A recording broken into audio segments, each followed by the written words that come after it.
তাই না? তুমি এত কষ্ট করে টাকা জমাচ্ছ, তোমার যে নমিনি হবে সে ভোগ করবে। কিন্তু যদি আমার গৌর হরির ব্যাংকে যদি 1 টাকা কেউ দেয়, যদি বা আমি জানি আপনারা খুব ভালো মা 1 টাকা দেবেন না, তো 1 টাকাও যদি কেউ দেন, কিন্তু বাবা সেই টাকাটা 1 লাখ টাকাতে দাঁড়িয়ে যায়। শেষের দিনে কারণ নমিনার প্রয়োজন হয় না, আমার ভগবান শেষের দিনে তোমার কাছে নমিন হয়ে দাঁড়ায়। তো যাই হোক, আমার এই কমিটি দাদা ভাইরা, আচ্ছা মায়েরা ভালো করে ভেবে দেখেন তো, যারা আজকের ভিখারির মতো আপনাদের কাছে যাবে, তারা কি বাবা খেতে পায় না, না পড়তে পারে না, না তাদের ঘর বাড়ি কিছু নাই, সত্যি তারা ভিখারি না? মহাপ্রভু বললে লজ্জা ঘৃণা ভয় 3 থাকতে আমার গৌর গোবিন্দ নয়। আমার জন্য যতক্ষণ না দাঁড়ে দাঁড়ে ভিক্ষা করবে, আমার জন্য যতক্ষণ না দাঁড়ে দাঁড়ে মাধুকরি করে আমার প্রভুর সেবার জন্য কিছু জোগাড় করবে, সে বস্তু আমি জীবনেও গ্রহণ করি না। নিতাই গৌর প্রেমানন্দে হরি বল।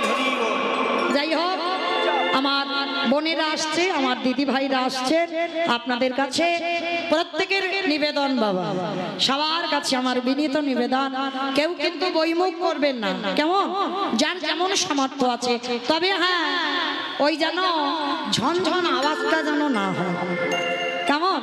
একটু ঝনঝন আওয়াজটা যেন বন্ধ থাকে, একটু বড় বড় ব্যবস্থা করবে, কেমন? আপনাদের চরণে এই অধম কীর্তনিয়ার এইটুকু নিবেদন। নিতাই গৌর প্রেমানন্দে হরি বল হরি বল। কারণ ভগবানের জন্য যারা ভিখারি হয়, তাদের অন্তিম সময় আমার ভগবান তাদেরকে কোনোদিন চরণ ছাড়া করে না। তো যাই হোক, আমার দিদি ভাই বৌদিরা বোনেরা সবাই গেছে আপনাদের চরণে। খুব ভালো লাগলো যে আজকের এখানকার এই বোনেরা দিদি ভাইরা ও ভিক্ষার আঁচল নিয়ে বার হয়েছে। ধন্যবাদ আপনাদের যে ভগবানের সেবার জন্য আপনারা ভিখারির মতো আঁচল পেতেছেন ভক্তের দুয়ারে। নিতাই গৌর প্রেমানন্দে হরি বল হরি বল। তো মায়েরা দান দেন, কিন্তু ধ্যানটা এদিকে রাখেন, কেমন? কারণ একসঙ্গে যেন গন্ডগোল হয়ে না যায়। তো চলে আজকের আমরা সবাই চলে যাব কোথায়? মধুময় ধাম, বৃন্দাবন ধাম। তবে মা নবদ্বীপ থেকে টানা বৃন্দাবন যাওয়া অসম্ভব। আর যারা যারা বৃন্দাবন গেছেন, বৃন্দাবনে একটা মূল মন্দির আছে, যেটা হলো বাঁকে বিহারী লালের মন্দির। বৃন্দাবনে অনেক মন্দির আছে, কিন্তু মূল মন্দির হচ্ছে বাঁকে বিহারী লালের মন্দির। কি মায়েরা দেখবেন বৃন্দাবনে গিয়ে বারবার পর্দা টেনে দেয়, দেখেছে? ওই মন্দিরটা, ওইটাই হচ্ছে আমার বঙ্কু বিহারী লালের মন্দির।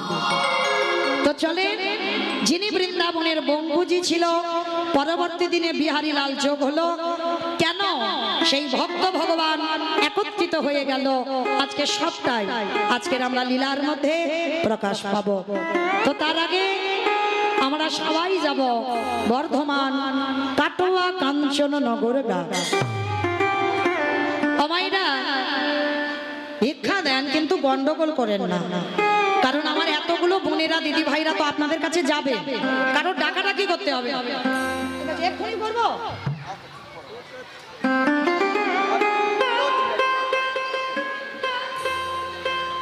হরি বল। একটু আস্তে, একটু শান্ত হয়ে বসেন, কেমন?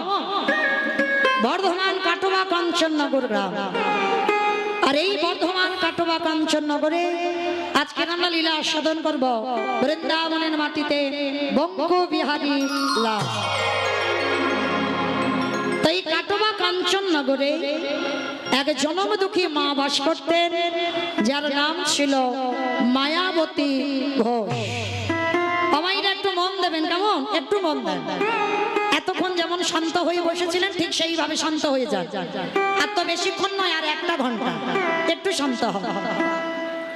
এই কাটোয়া কাঞ্চননগরে এক মা ছিলেন, যার নাম হলো মায়াবতী ঘোষ। আর তার স্বামীর নাম ছিল দ্বিজ ঘোষ। এরা স্বামী স্ত্রী মাধুকরি করে বেড়ায়।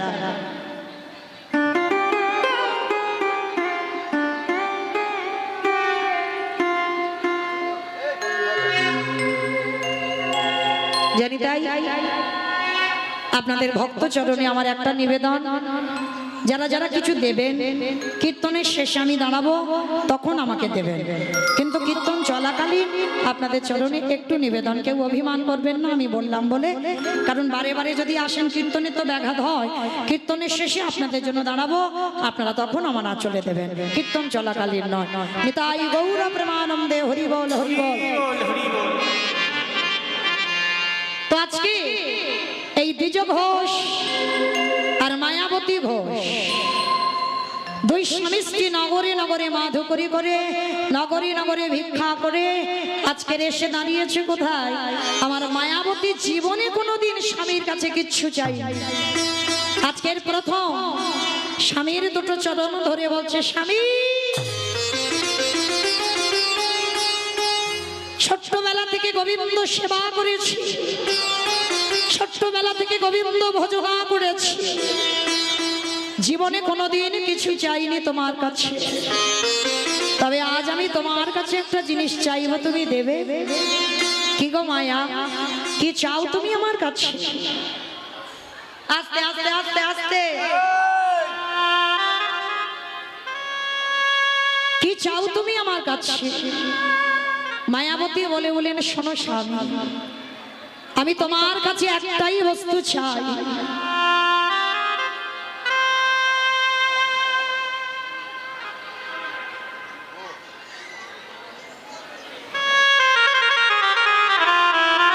জীবনে কোনোদিন তোমার কাছে কিছু চাইনি, আজকের প্রথম আমি চাইব। আজকে তুমি আছো, আমার প্রভুর সেবা হচ্ছে, আমি আছি, আমার প্রভুর সেবা হচ্ছে, কিন্তু যেদিন আমরা দুই লোকে কেউ থাকবো না সেদিন কি আমার প্রভু উপবাসে যাবে? যেই না কথাটা বলা মায়াবতী দ্বিজ ঘোষ বলে বলেন, চুপ করো, চুপ করো মায়া, তুমি কেন বোঝো না, কেন ভুলে যাও? জগতে এত কিছু চাইবার ছিল, তুমি অন্য কিছু চাইলে না, তুমি শেষ পর্যন্ত আমার ভগবানের কাছে সন্তান চাইছো। মায়া, সন্তান জীবনে সুখ দিতে পারে না, সন্তান শুরু সারা জীবন কষ্ট জ্বালা ব্যথা বেদনা ছাড়া, ওদের কাছ থেকে তুমি কিছু পাবে না।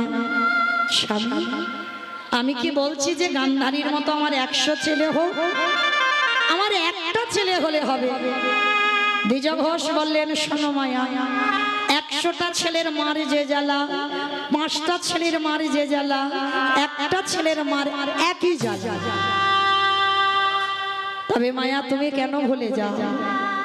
তুমি আমার স্ত্রী নও, তুমি আমার বউ নও, তুমি তো আমার সহধর্মী। আমাইরা, এখানে আমরা এতগুলো নারী জাতি আছি, এখানে আমরা সবাই বউ হয়েছি, এখানে আমরা সবাই স্ত্রী হয়েছি, কিন্তু সবাই এখানে সহধর্মিনী নয়। সহধর্মিনী কাকে বলি? যে স্বামীর ধর্মের কাজে সাহায্য করে। স্বামী জুয়া খেলে, তাস খেলে, নেশাগ্রস্ত মাতাল, কোনোদিন একাদশী করে না, কোনোদিন হরিবাসরে বসে না, কোনোদিন ভাগবত আসরে বসে না। যদি তুমি সেই পুরুষের ঘরণী হও, যদি তুমি তোমার স্বামীর চরণ ধরে যদি সঠিক পথ তুমি দেখাতে পারো, যদি তোমার স্বামীকে ধর্মের পথের পথিক করতে পারো, তাহলেই তুমি জানবে তুমি হচ্ছে এই জগতে একমাত্র সহধর্মী। তা মায়াবতী বলছে, স্বামী আমি কথা দিলাম, আজকের পর থেকে আমি ভগবানের কাছে কিছু চাইব না।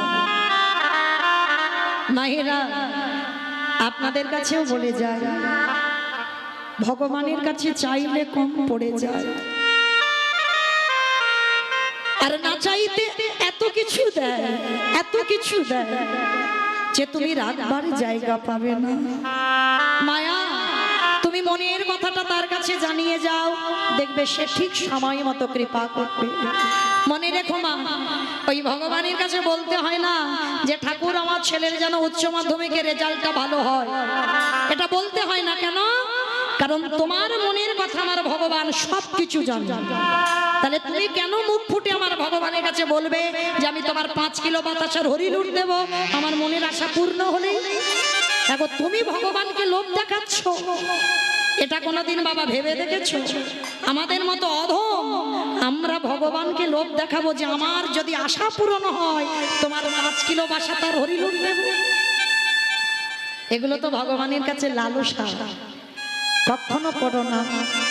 তোমার মায়াবতী প্রতিদিন ভগবানের চরণে বসে বসে কাঁদে, আর কিছু চাই না। ওই যে স্বামী নিষেধ করেছে বলে আর চাই না, কিন্তু ভক্তের মনের কথা সবটাই বুঝতে পেরেছে। হঠাৎ একদিন দৈববাণী করে বলে উঠলেন, মায়াবতী তোমার ভক্তি তোমার সেবায় আমি বড় সন্তুষ্ট। তোমার কোল আলো করে আমি একটা পুত্র সন্তান পাঠাবো, কিন্তু মনে রেখো মায়া, যেদিন তুমি তোমার সন্তানটাকে গর্ভে ধারণ করবে, গর্ভে ধারণ করবার পর তোমার অদৃষ্টে লেখা আছে সন্তানটাকে যদি বাঁচাতে চাও চিরজন্মের মতো তোমার স্বামী মারা যাবে, আর যদি তুমি তোমার স্বামীকে বাঁচাতে চাও তাহলে চিরজন্মের মতো তোমার গর্ভের সন্তান গর্ভেই মারা যাবে। চিৎকার করে বলে উঠল, দয়াময় বলো না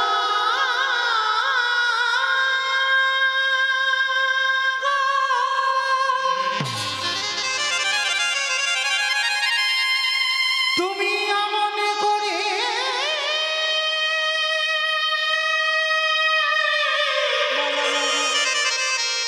বলো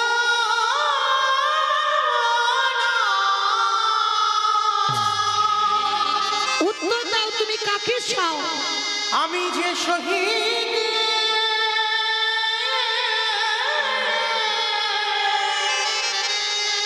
পারিব পারিব না।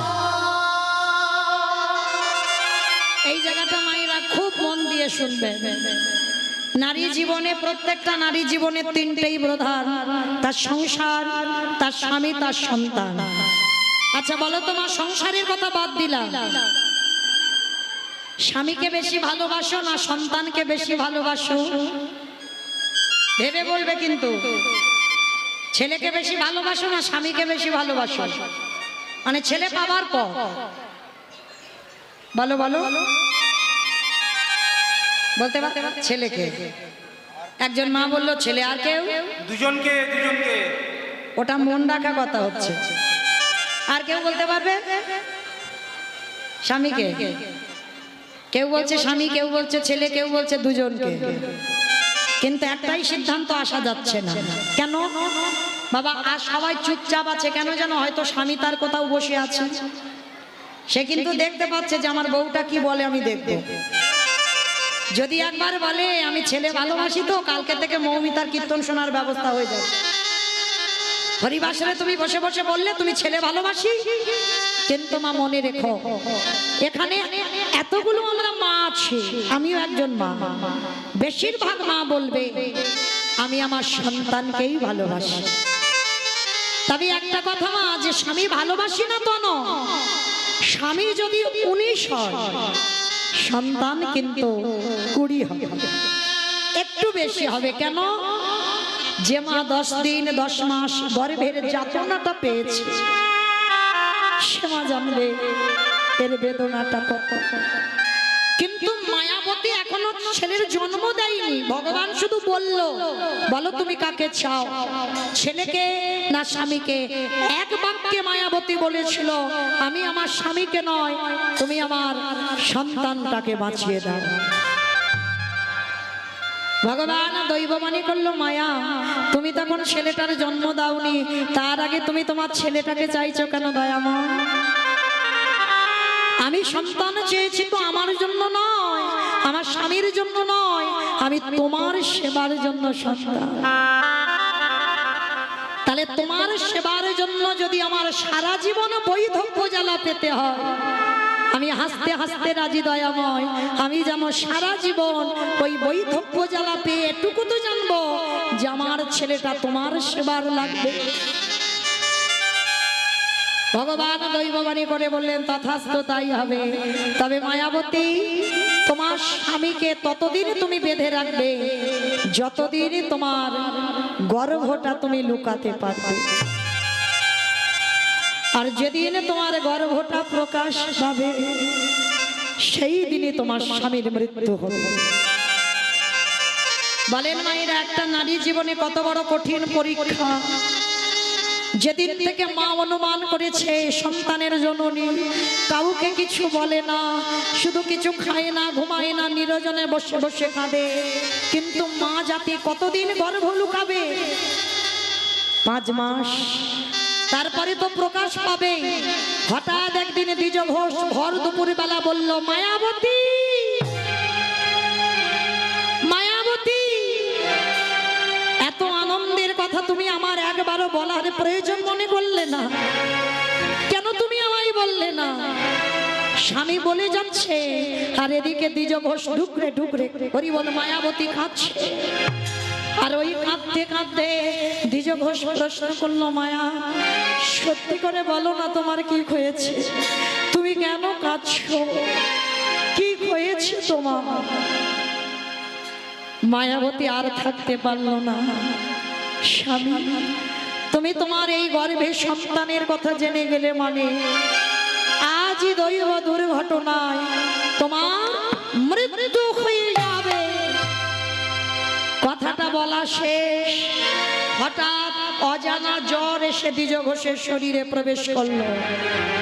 হঠাৎ বুকের যন্ত্রণা, এত অসহ্য যন্ত্রণা, এত বুকের যন্ত্রণা হচ্ছে আর সহ্য করতে পারছে না। চিৎকার করে বলে বলেন, মায়াবতী, মায়াবতী,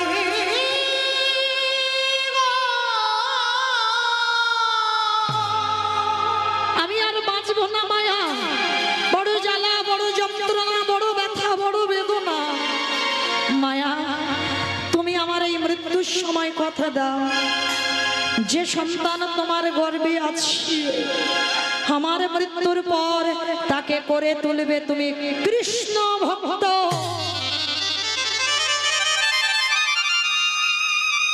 কথাটা বলে দ্বিজ ঘোষের মৃত্যু হয়ে গেল। পাগলিনী হয়ে গেল মায়াবতী মা। স্বামীর মরা মাথাটা নিয়ে কাঁদছে। গ্রামের লোকজনেরা খবর পেয়ে গেল যে স্বামী মারা গেছে, দ্বিজ ঘোষ মারা গেছে। পাগলের মতো ছুটতে ছুটতে আসছে। ডাক দিয়েছিল, মায়াবতী, তুই হলি দ্বিচারিণী, তুই হলি কলঙ্কিনী, তুই হলি অসতী। তোর গর্ভের পাপের কথা শুনেই তো তোর স্বামী মারা গেল। বেরিয়ে যা, আজকের রাত্রিবেলা তুই আমাদের গ্রাম থেকে বেরিয়ে যাবি। ও মায়েরা, সন্তান ভালোবাসি বলে এই নয় যে স্বামী ভালোবাসি না।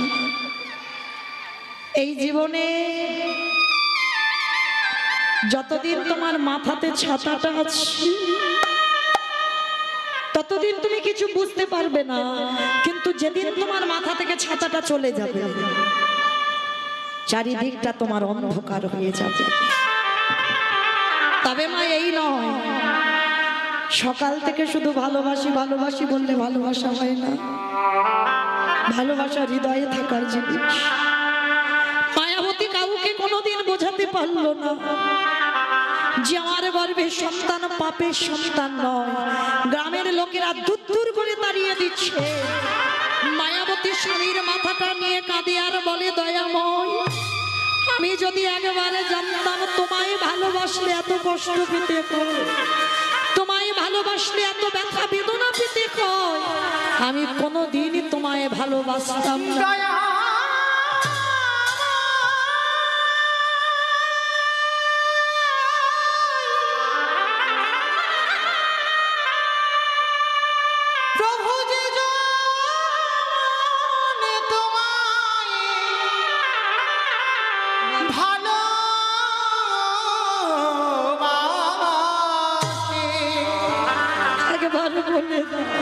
তারে গিয়ে মিলি করি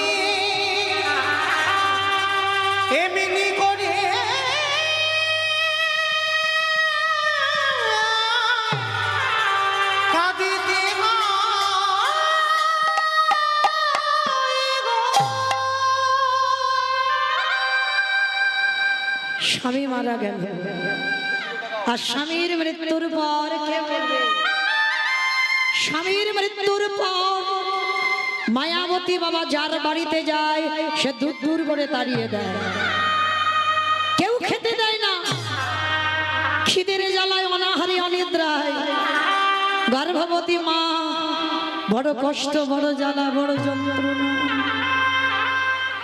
এক বাড়িতে মা কাজ পেয়েছে, গ্রামের শেষ প্রান্তে একটা বাড়িতে কাজ পেয়েছে গো। কোনো মাইনে নয়, কোনো বেতন নয়, সারাদিন কাজ করে আর খেতে দেয় কি জানো? ওই ভগবানকে প্রসাদী দেয়, একটা ছোট বাটিতে করে একটু প্রসাদী দেয়, ওই প্রসাদীটাই মা পায়। দেখতে দেখতে 10 মাস 10 দিন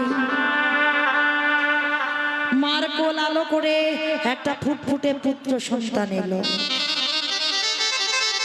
কিন্তু মায়াবতীকে সমাজ করে দিল দ্বিচারী।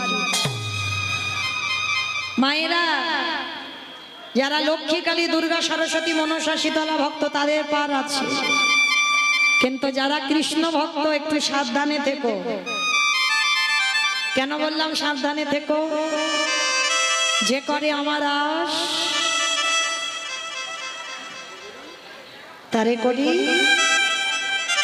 সর্বনাশ নয়।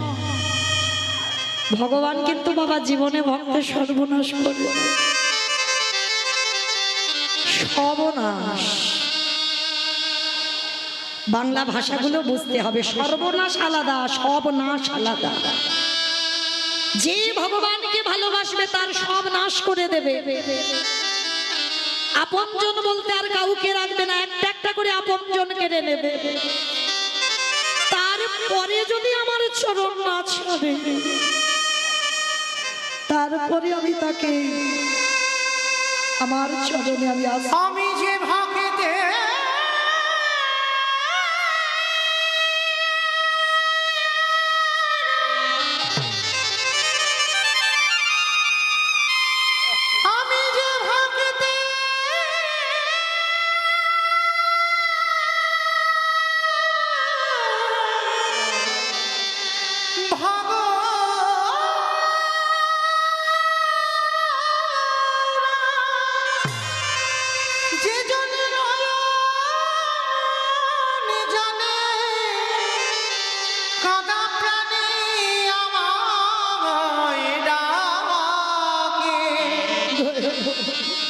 আমি যে সেই ভক্তের দানি বাধা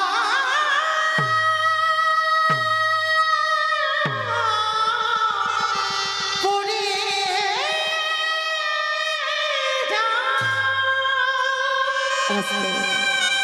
10 মাস 10 দিন পর মার কোল আলো করে একটা ফুটফুটে পুত্র সন্তান এলো।